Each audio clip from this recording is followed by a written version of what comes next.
салом тамошобинони гиромӣ, дар сарлавҳа аввал мо як хабари муҳимро муҳокима мекунем. Додгоҳи тафтишотии рақами 3 шаҳри Палма де Майорка ҳукми айбдоркунанда бар зидди шахсе ки дар вақти бозии байни Майорка ва Реал Мадрид рӯзи 5 феврали соли 2023 ба бозингари Реал Винисиус жуниор суханҳои нажодпаростона гуфтааст, содир намуд. Додгоҳ айбдоршавандаро ба 12 моҳи ҳабс ва манъи воридшавӣ ба варзишгоҳи футбол дар муддати 3 сол маҳкум кард.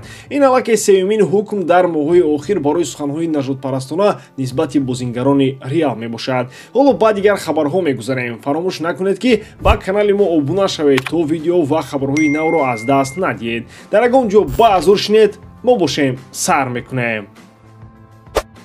Ал-Наср дар оғози мавсим на он қадар натиҷаҳои беҳтарӣ нишон дод. Дар маҷмӯъ дар тӯли 4 давр дастаи Криштиану Роналдо ҳамагӣ 8 хол ба даст оварданд. Ба ғайр аз ин дар Лигаи Чемпионҳои Африка Ал-Шортаро мағлуб карда натавонистанд. Стефано Пиолии номдор барои ислоҳи вазъият даъват карда шуд ки зери роҳбарии ӯ Ал-Наср фавран 2 ғалаба ба даст овард. Ӯ дар рафти чемпионат Ал-Иттифоқро мағлуб кард, баъд дар Кубоки Подшоҳ бар Ал-Хазм ғолиб омад. Ба ҳайси сармураббӣ омадани Пиоли воқеан як нафаси тоза барои Роналдо ва даста аст. Онҳо таҳти роҳбарии мутахассиси италиявӣ дар сафар аллакай 2 ғалаба ба даст оварданд ва акнун дар майдони худ дар назди мухлисонашон бозӣ мекунанд. Илова бар ин рақиб Ал-Веҳда аст ки аутсайдери чемпионат мебошад. Умуман ман ба тору мори калони Ал-Наср боварӣ дорам. Аз ин лиҳоз прогнози ман ғалабаи Ал-Наср бо фораи -2.5. Шумо метавонед интихоби худро дар 1x кунед, чунки ин ширкат чандин сари сол мешавад ки кору фаъолият дорад ва беҳтарин шароитро фароҳам меорад.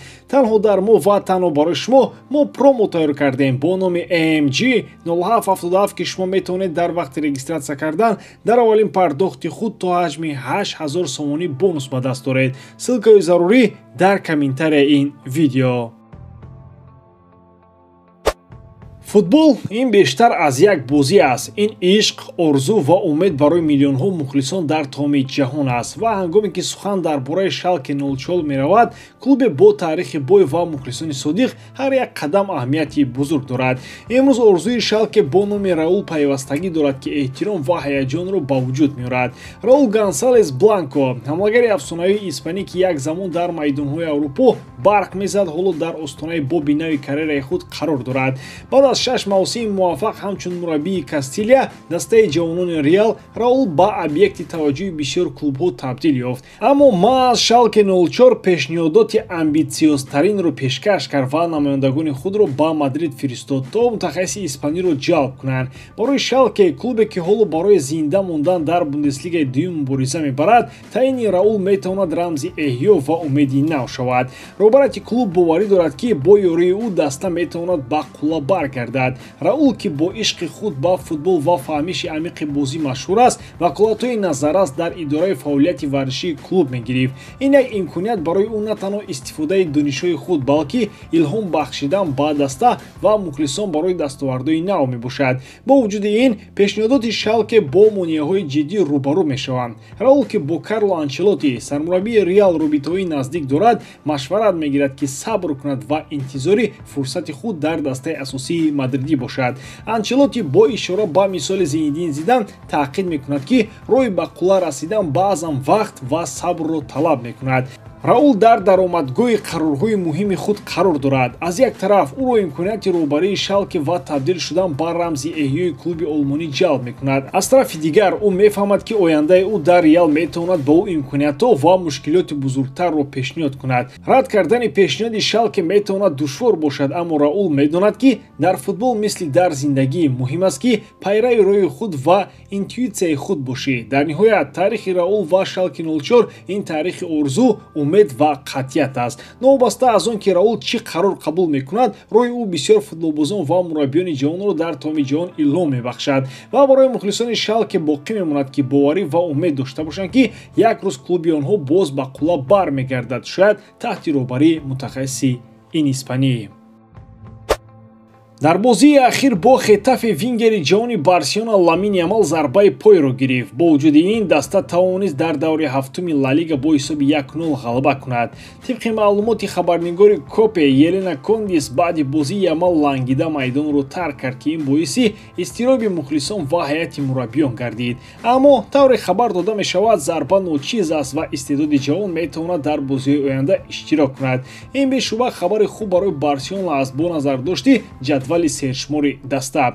Пас аз 2 рӯз каталониҳоро бозии сафарӣ бо Осасуна интизор аст ва баъд аз 6 рӯз Лигаи Чемпионҳо оғоз мешавад. Таваҷҷӯҳи махсус бояд ба ҳолати ҷисмонии Ламин Ямал дода шавад. Вай ба наздикии ҳамагӣ 17 шуд ва организми бозингари ҷавон ҳанӯз дар марҳилаи ташаккулёбӣ қарор дорад. Дар тӯли соли гузашта ӯ 13 сантиметр қад кашид ки ин низ ба бадани ӯ бори иловагӣ меорад. Дар чунин шароит муҳим аст ки ба ӯ барқарорсозии дуруст ва тақсимоти дурусти бори бозиро таъмин намуд. Баъд аз бозиҳо барои клуб Ламинро даъват ба тими миллӣ интизор аст ки эҳтимолан ба ӯ лозим меояд ки 90 дақиқаи пурра бо рақибони таҷрибадор ва ҷисман қавӣ бозӣ кунад. Барои футболбози ҷавон ин санҷиши ҷиддӣ аст ва клуб бояд бо диққат ба ҳолати ӯ нигоҳ кунад то аз бори зиёдатӣ ва ҷароҳатҳо пешгирӣ намояд. Муваффақиятҳои Ламин Ямал дар майдон аллакай таваҷҷӯҳи ҷаҳони футболро ҷалб мекунанд ва ояндаи ӯ умедбахш менамояд. Аммо барои расидан ба потенсиали максималӣ муносибати дуруст ба рушди ӯ ва ҳифзи ӯ аз бори зиёдатӣ муҳим аст. Муҳим аст ки саломатии бозингар кафили муваффақияти дарозмуддати касбии ӯ бошад. Мухлисони аргентинӣ нафасҳои худро нигоҳ медоранд. Лионел Месси афсонаи футболи онҳо нақша дорад ба ватани худ баргардад то ки карьераи дурахшони худро дар Ньюэллс Олд Бойз ба поён расонад. Ин хабар ки аз ҷониби нашрия Эл Национал тасдиқ шудааст аллакай мавҷи эҳсосот ва интизориро дар байни ҳаводорони футбол дар тамоми ҷаҳон ба вуҷуд овардааст. Дар соли 2025 пас аз анҷоми шартнома бо Интер Майами соҳиби ҳашкаратаи туби тиллоӣ ният дорад Лигаи MLS-и амрикоиро тарк кунад ва ба клубе баргардад ки ба ӯ оғози футболи бузургро дод.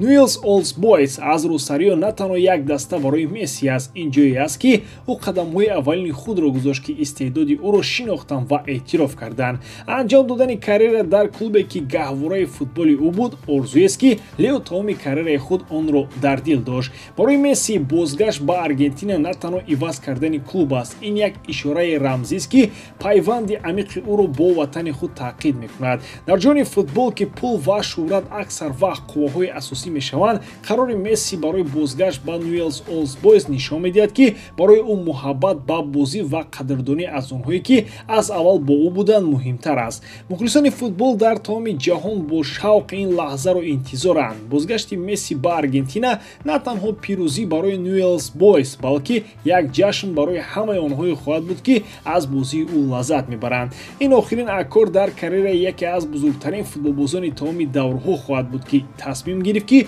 роҳашро дар ҷое ки оғоз ёфта буд ба поён расонад.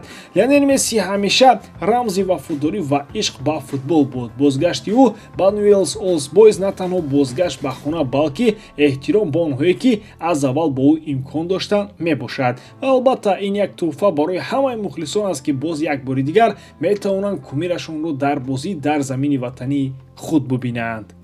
ба ҳамин тамом бори дорам ки эҷодкории ман ба шумо писанд меояд. Лайк, комментария ва дар канал обуна шуданро аз ёд набароред. Бо шумо мисли ҳар вақта Муҳаммад Гаиров.